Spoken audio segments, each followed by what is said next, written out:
A Roy Moore win in today's Alabama Senate election could have ripple effects as far north as Massachusetts, where Democrats are hoping to tie Gov. Charlie Baker to the badly tattered GOP brand. Baker has denounced Moore but could have gone further to distance himself from the accused pedophile judge, and the National Republican Party now supporting Moore. While some Republicans wrote checks to Moore's Democratic opponent, Baker chose to stay out of the Alabama contest. And Baker has refused to stop raising funds that go to the RNC, money that Democrats claim has made it into Moore's campaign. Baker sounded defensive when asked yesterday about his continued joint fundraising with the RNC and had to be prodded to say he supports the Democratic candidate, Doug Jones. "I certainly don't want to see Roy Moore win. That means, obviously, that I would be supporting the alternative," he said. But there's a lot more Baker could have done to make sure he won't get tied to Moore, including campaign in Alabama for Jones, send a donation to Jones' campaign. Sure, it's a political stunt, but so what? Make a YouTube ad for Moore's Democratic opponent to give a speech specifically targeting Moore and condemning the national GOP and President Trump for supporting the Alabama Republicans' campaign. Any of those things would have gone a long way to insulate Baker from any potential attacks coming his way. And if Moore wins, there will be a lot of attacks.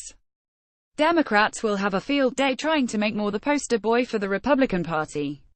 And Baker could be part of the collateral damage. Baker will not be the only loser if Moore wins.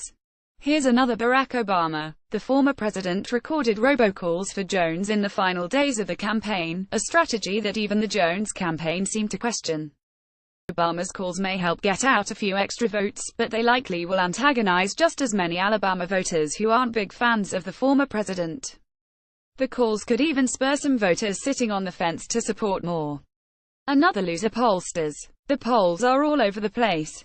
Latest one by Fox News has Jones leading Moore by a 10-point margin, but how many voters out there are just saying they'll support Moore because they don't want to be outed as supporting an accused sexual harasser of teenage girls? Another poll by Emerson College showed just the opposite, Moore with a 9-point lead over Jones. The contradictory numbers show once again how unreliable polling has become, especially in a heated election like this one. Another big loser could be Mitch McConnell. The Senate Majority Leader initially denounced Moore and said he doesn't belong in the Senate, but what happens if Moore really wins?